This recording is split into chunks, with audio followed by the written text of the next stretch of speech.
Good afternoon and welcome back to Downing Street for today's coronavirus press briefing. I'm joined by Professor Steve Powis, the National Medical Director of NHS England.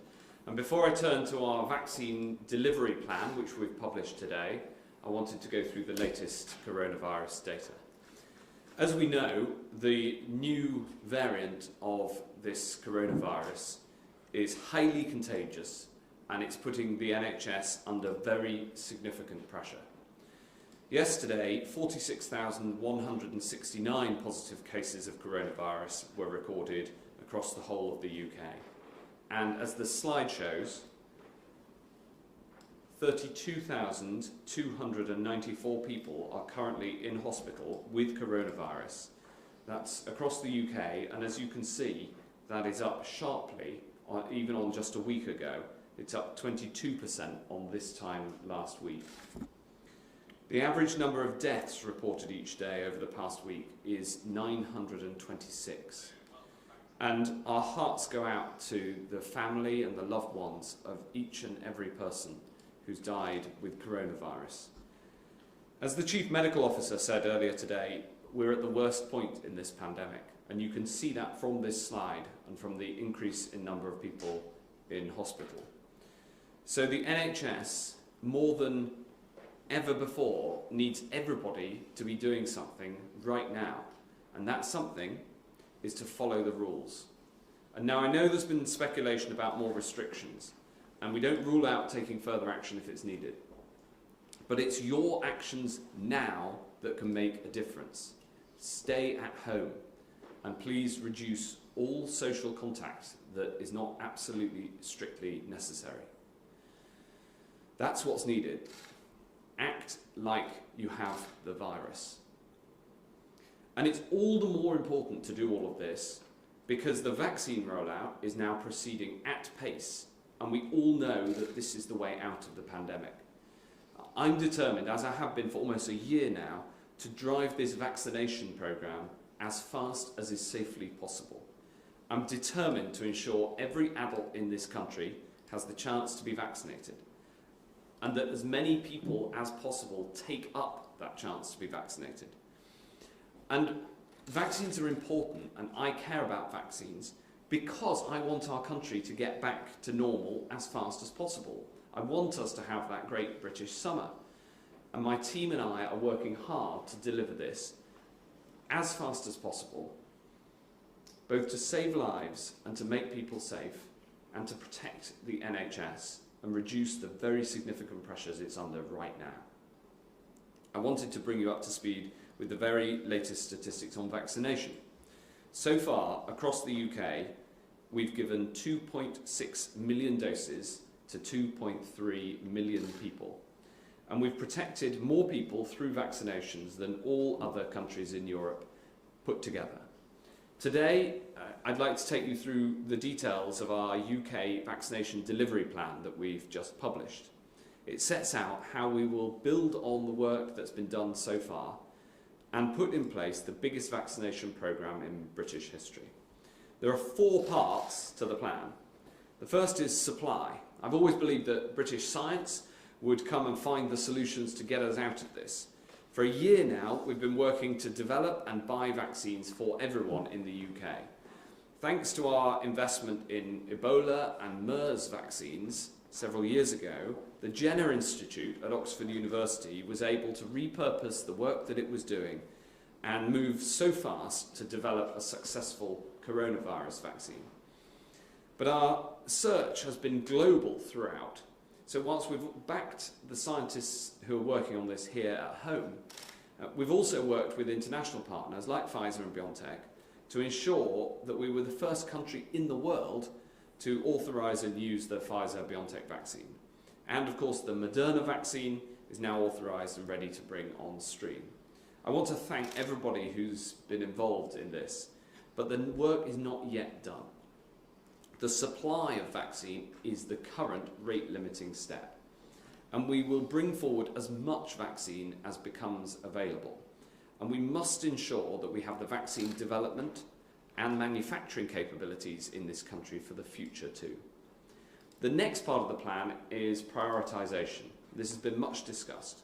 The plan sets out how we prioritise the vaccine so that we can protect those at greatest clinical risk.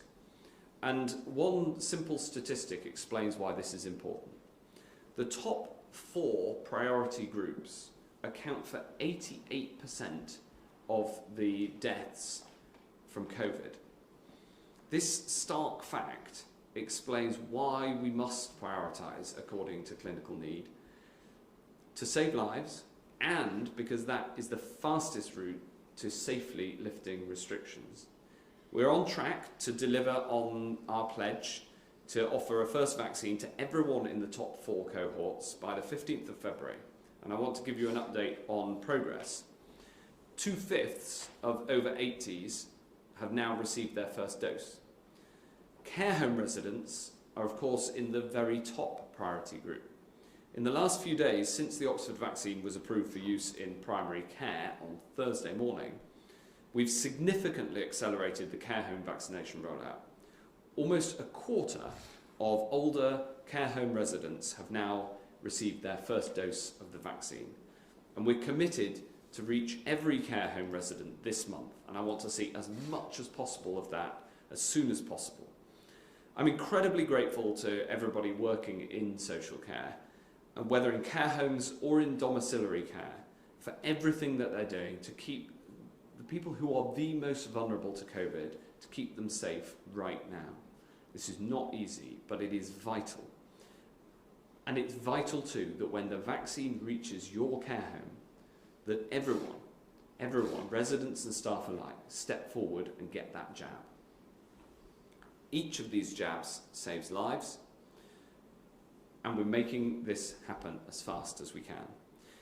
The plan sets out how we'll continue through the clinically prioritised groups and beyond, so all adults can be offered a vaccine by the autumn. The third part of the plan is expanding where you can get vaccinated. As of Friday, 96% of the population in England live within 10 miles of a vaccination site, and we're expanding the number of vaccination sites further right across the whole of the UK, with the devolved NHS responsible for delivery in each of the 3 devolved nations, Scotland, Wales and Northern Ireland. This expansion will include community pharmacy and roving vaccination centres, on top of the hospitals and GP practices and the 7 mass vaccination sites that we've opened, including the one I visited earlier today at Epsom. This huge expansion means that by the end of January, everyone will live within 10 miles of a vaccination centre, either fixed or roving, in England. And this will help us make sure that everybody can get access to the vaccine that's so important. And the final part of the plan is about the people who are making it happen. Over the past few months, we've recruited and trained an 80,000 strong vaccination workforce. I'm incredibly grateful to all those who've stepped forward, including people from all parts of the NHS, retired clinicians, pharmacists, airline cabin crew, the armed services, St John's Ambulance and the Royal Voluntary Service, and so many volunteers who've come forward for their country. Thank you for your service. And I'm very grateful for the many offers of support we're receiving right now, and for all those who are in training as this vaccination rollout expands. So that is the vaccine delivery plan. It is an incredibly important piece of work. But while this crucial work takes place, each and every one of us must keep pushing back against this virus by following the rules that are in place. Please do your bit and help keep the NHS strong while we roll up our sleeves and make this ambitious plan a reality. So please, stay at home to protect the NHS and save lives. We're now going to hear a few words from Professor Powis before taking questions from the public and then from the media. Thank you, Secretary of State. So like you, this morning I had the opportunity to see firsthand the next phase of the development of the NHS's rollout of the mass vaccination programme across England. Like you, I met staff in Epsom as they offered the vaccine to some of the hundreds of thousands of people most at risk of COVID-19, who are this week being invited to get a jab. Epsom Racecourse is one of 7 large sites across the country opening this week. bolstering the ranks of the GP surgeries and hospitals which have been delivering COVID vaccines since the beginning of December. These services will be joined later this week as pharmacy-led sites begin to come online, giving us more than 1,200 settings in England that people can come to get their jab. As you've heard, more than 2 million doses of the vaccine have now been given out in England. And today, again, as you've heard from the Secretary of State, a detailed strategy has been published outlining our plan for continuing this important momentum. And as Sir Simon Stevens, Chief Executive of NHS England, said earlier today, we're in a sprint from now to February as those top 4 priority groups are offered their vaccination. We'll then kick off another sprint up to April as we get the rest of the vulnerable groups protected, and then finally a marathon to the autumn as we deliver vaccination to everybody else. Alongside social distancing and following the hands, face and space advice, these vaccines are our best line of defence that we have as we continue this battle against coronavirus. And as the Secretary of State has said, the public should be in no doubt that this fight is tougher than it has ever been. Since Christmas Day, there are 13,000 more patients in hospital with COVID-19. And less than a fortnight into 2021, the number of people in hospital with COVID has already gone up by a third, a rise of around 8,000. We're seeing stubbornly high levels of infection and, unfortunately, death too, which is the sadly inevitable consequence of the rapid spread of the virus in recent weeks.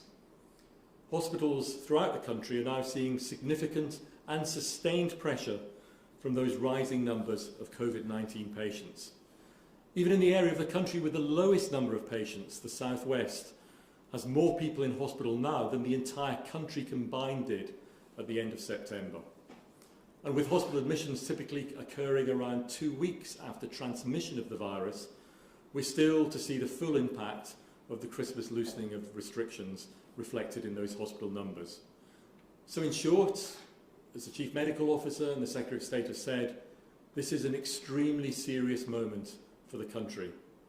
And as good news as the vaccine is, it cannot be seen by any of us as a free pass to ignore the national guidance. So as we mark another important milestone in the rollout of the vaccination programme, today we have to keep our focus and our resilience as a country.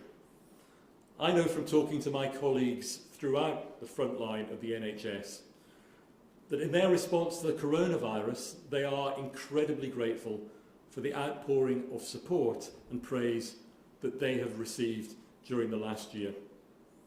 But I know too that the best way to thank those magnificent hard-working staff for their efforts, and most importantly, the best way to save lives, is to continue to follow the guidance.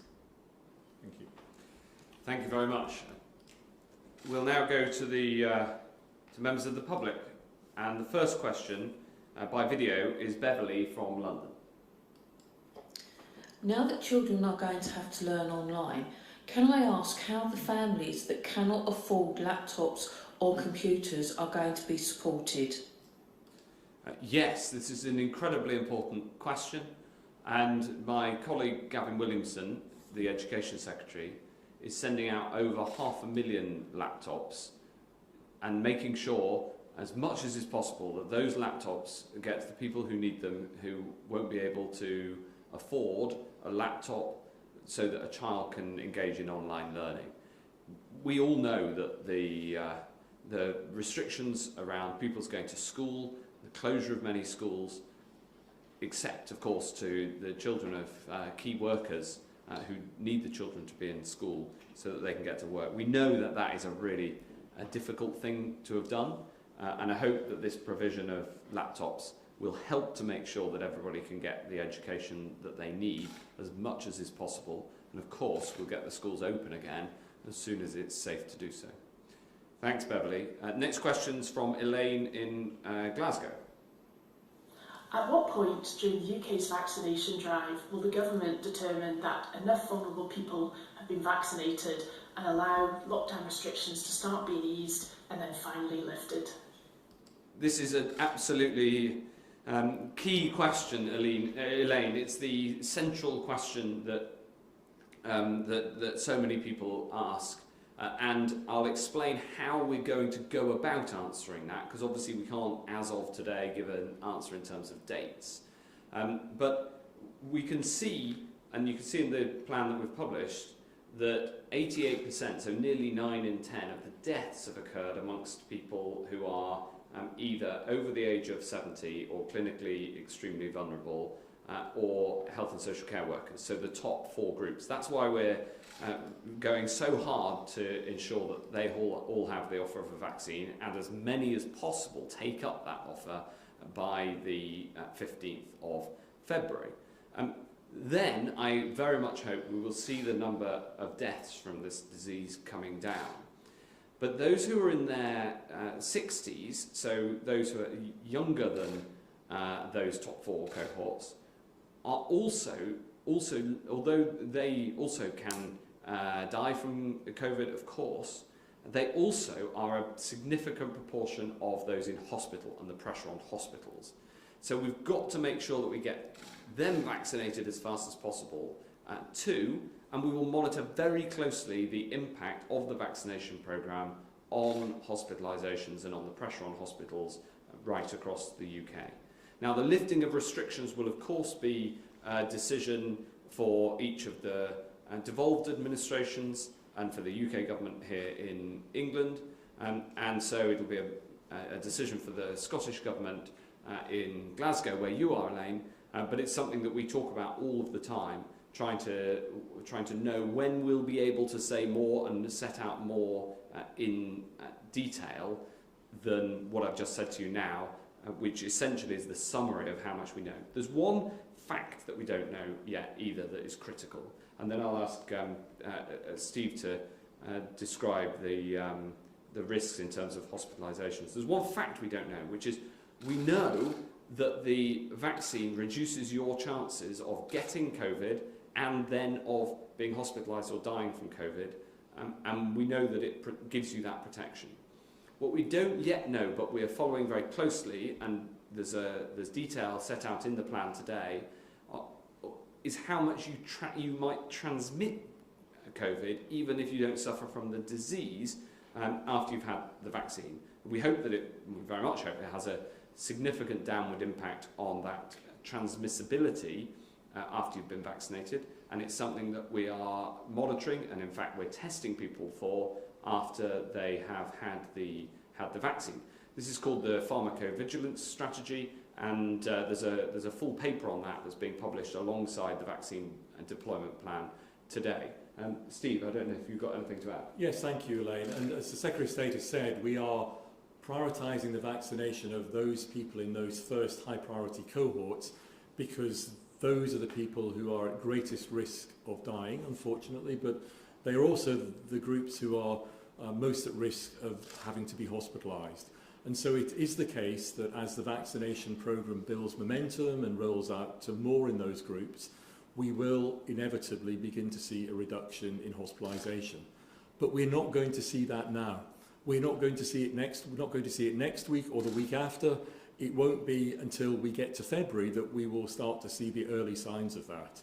So the vaccination programme gives hope, but to battle the virus today, we have to comply with the guidelines that are in place. It's that compliance that will get us through the next few weeks of January and into February, and then we can start to see the benefits of the vaccine programme in hospitalisations and in reduction of deaths. Thank you, Elaine, and thank you for your question, which is the central question that we all need to, I think, keep discussing and keep watching the data to see the impact of this vaccine on the number of deaths and the number of people in hospital. Thank you. The next question is from Fergus Walsh at the BBC. Fergus. Thank you. You've got 5 weeks to reach a further 12.5 million people with their first dose of COVID vaccine. Is that doable? Yes, we're on track to meet that target. It's an ambitious, stretching but achievable target, and I'm confident that we're going to do it. And the reason I can be confident is that Since Thursday, when we rolled out the Oxford AstraZeneca vaccine through primary care, which is the biggest part of the rollout plan, we've seen the rate of vaccination increase to 210,000 a day on average. So that's over the last 4 days, not including today, Thursday, Friday, Saturday, Sunday. It includes a weekend. And the rollout will increase further because of the mass vaccination sites that we've opened today. So we've got a continued increase in the rate of vaccination. This is happening right across all 4 nations of the UK, and it means that we are on track to meet that target. It's not going to be easy, but we're going to get there. Confident? Yes, I'm confident, Fergus. You, like the Secretary of State and I, were down in Epsom this morning. I know you saw the vaccination centre down there. I know that you were impressed by the organisation because you have written how impressed you were. And so I think we all have confidence that the NHS can stand up to this challenge and can deliver it. Of course, we stood up at the hospital hubs in December with the Pfizer vaccine. We then had the GP hubs rolling out during December. A big boost with the AstraZeneca coming on stream last week. And again, you and I were in Oxford to see that happen.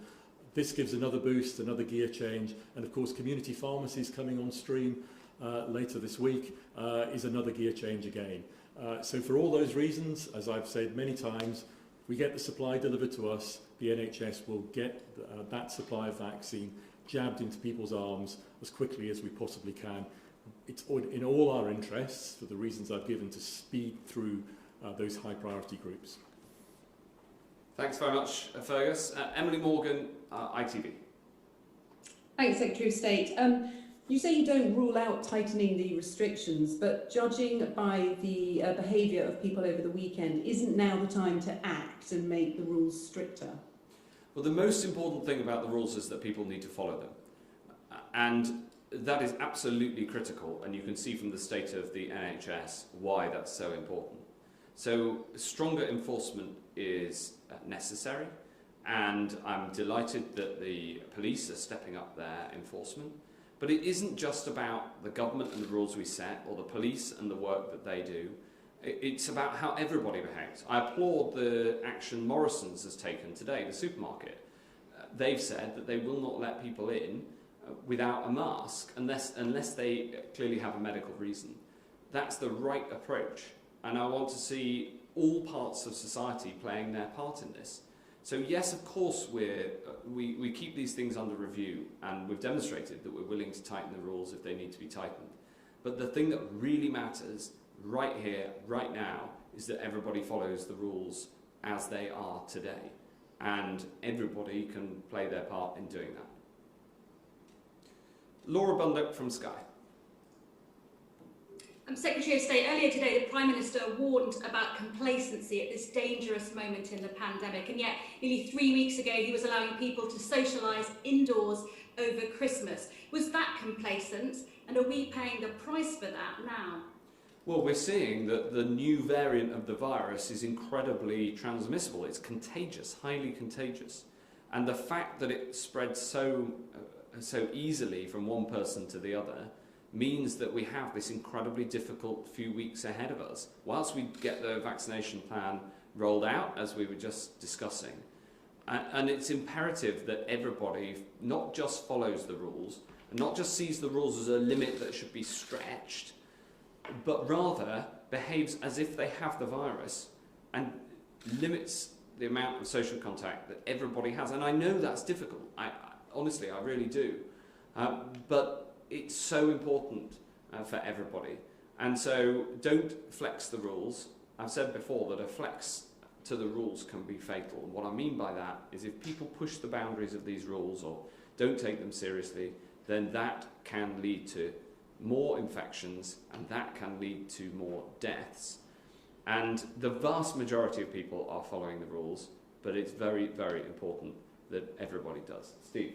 Yes, and I think one thing that it's really easy sometimes to forget is that as the NHS gets under more pressure from increasing numbers of patients with COVID, it's not just those COVID patients where services come under pressure, it's patients who don't have COVID as well become affected, because the ability of the NHS to provide its full range of services becomes more and more difficult. So when the public, when all of us comply with these measures and really pay attention to the detail of complying with them, then we're not just helping our NHS staff treat COVID patients, but we're helping our NHS staff ensure that they can treat patients with strokes, who have heart attacks, who are in traffic accidents. So it's really critical at this really serious moment that we all pull together to ensure not only we reduce deaths from COVID, but that we ensure that the NHS is to do what it's always done for all of us, which is to treat us and keep us safe at our time of need. And I just want to come back to the core of the question that you asked. You know, this new variant makes this so much harder. But it doesn't just make it so much harder for us at the podium, it makes it harder for everyone, because it means that everyone has to restrict the things that they love more than would have been previously necessary under the old variant. And that is tough on us all, but thankfully we've got this way out with the vaccine. So let's not blow it now. Thank you, Laura. Next question is Kate Ferguson at The Sun. Hello, Mr. Hancock. Can you clear up the rules for us, please? Am I allowed to go for a walk in the park with a friend and get a takeaway cup of coffee? Yes or no? And if yes, why are police fining people for doing that? Related to that, is it all right to go ahead and exercise 7 miles away from your home? And a question for Professor Powers, if possible, please. Professor Powers, are vaccination centres open long enough in the day? Do we need to turn to a 24/7 vaccination model? The PM spokesman earlier today said there wasn't a clamour for that, but do you agree with them? And also, do you have any words for the Sons Jabs Army campaign, which is getting people to volunteer to help roll out the vaccine? Thanks very much. I'll take the first few parts and then pass on to Professor Powers.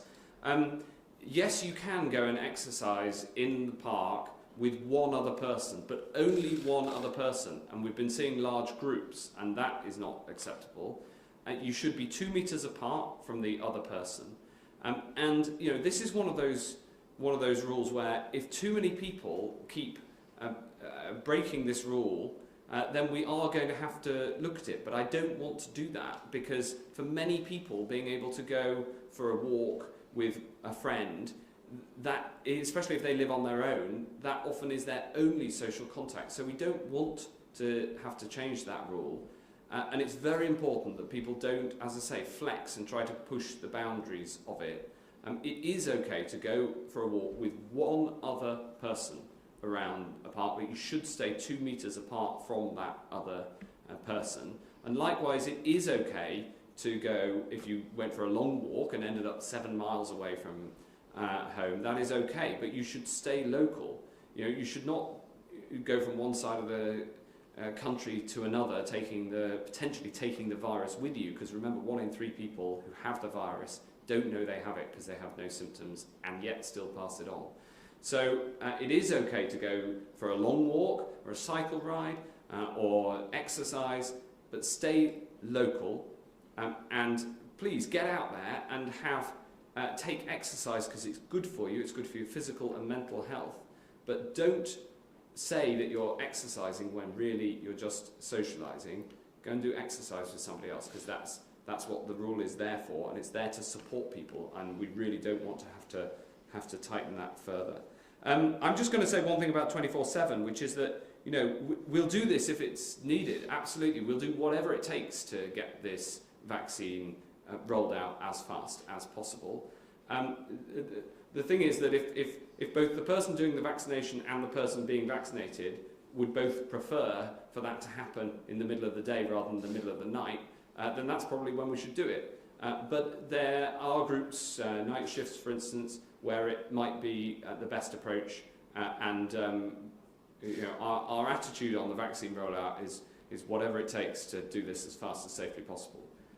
Yeah, yes, I'm sure for the vast majority of people, they would prefer to have their vaccine during the day. And of course, for the most efficient and the best use of our staff and volunteers working through the day, is the most efficient way of delivering the most vaccine. So the strategy for this is, as we have said, to open as many centres in as many different settings as we can, So that includes hospital hubs, it includes GP centres, it includes these large-scale vaccination centres such as Epsom Racecourse that we've opened today, and it will include shortly community pharmacists. So I think that will give the vast majority of people a range of choice as to where they can most conveniently and most closely get their vaccination. And frankly, that is the best way to maximise the number of vaccines that we're able to give. Apologies, I just lost the audio on the second part of your question, which I think was about volunteering. Could you just repeat it? I just think if you had any words for the Sons Jabs Army campaign, the campaign to get Brits to volunteer to help roll out the vaccine. We've had over 22,000 sign up so far. Well, we're extremely grateful for the work everybody's doing, including the Sun, in getting volunteers enthused to come and join us. We've had around 80,000 people coming forward, and there are still more wanting to come. So the more that we can get enthused with us in delivering the largest vaccination programme that the NHS has ever delivered, the better. So a huge thanks. Thanks, Kate. Come and be a part of it. The Sons Jabs Army is marching and helping the nation. Great stuff. Next question is from Dan Bloom at the Mirror. Good evening, Mr. Hancock. Can you guarantee to people that support and childcare bubbles will not be removed in any tightening up of lockdown? I understand you're in the habit of not ruling things out, but many people have come to rely on this specifically, and they're waiting quite anxiously to see if that will be allowed. Yes. And to Professor Powis, sorry. Okay. Have you had any reports of anyone catching coronavirus on their way to or from a vaccination appointment or while waiting for it? And given we've seen people queuing outdoors and we've got these 50 mass centres opening by the end of the month, can you explain and reassure people what measures you have in place to make sure that's not a risk? So I can rule out removing the bubbles that we have in place. The childcare bubbles, the support bubbles are very important, and we're going to keep them. I know how important they are to people, and they're an important part of the system that we've got to support people, whilst also having these tough measures that are necessary. The bubbles are there for individual specific people. So for instance, if you've bubbled with somebody, that is the person you've bubbled with. You can't keep moving bubbles. It's very important. So they're essentially become somebody in your bubble essentially becomes effectively part of your household. So it is important people stick to the same bubble, but the bubbles policy will stay. And I'm really glad that you asked that question, because I know there's been some media discussion of it, and I wanted to be absolutely crystal clear about that. And I'll ask Steve to answer the second part of the question.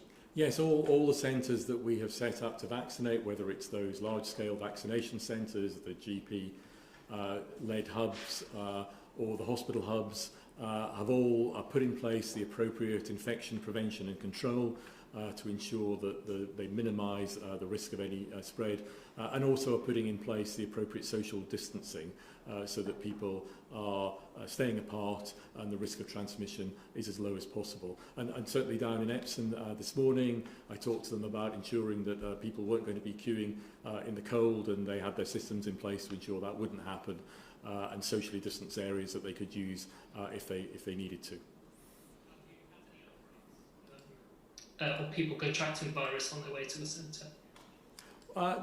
No, I think if you are coming to a centre, take all the social distancing precautions that you would take if you were travelling outside anyway. So I think if people act sensibly, as I'm sure they will, those centres are set up to protect people, to ensure that the risk of any transmission is minimised. So come and have the vaccine. That is the way that you will protect yourself and others from this terrible virus. Thanks very much, Dan. Final questions from Jerry Scott of the Yorkshire Post. Hi, Jerry. Thank you, Secretary of State. The Yorkshire Post and its sister titles has today backed calls from more community pharmacists to get them on board to deliver the vaccine locally. And with the images we've just heard about of elderly people queuing outside vaccination centres, are you looking to speed up bringing more community pharmacists on board than the 200 already announced, so that everyone has a vaccination centre within, say, 10 minutes rather than 10 miles? Or is that vaccination supply issue you were talking about earlier causing a barrier to bringing those online as quickly as you might like? Well, absolutely, we're looking to what more community pharmacy can do. The first 200 community pharmacies are, as Professor Paris set out, coming on stream very shortly, but I'm sure that there's more that community pharmacy can do. I'm a huge fan of the role that community pharmacy plays, especially so close to the community so often. Often it's the bit of the NHS that is most embedded in the local community. Of course, GPs and primary care are as well. But community pharmacy plays that role and is probably the most embedded. Now, that means that especially when we're coming to make sure that as many people as possible get the vaccine, at the moment, we've started with the big numbers, but we're going to have to get the vaccine out to people either who find it difficult to travel or who are less certain that they want the vaccine, and persuade people to take the vaccine.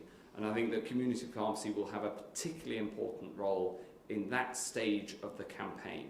So they're an important part, they're important partners in this. We're starting the rollout, but there's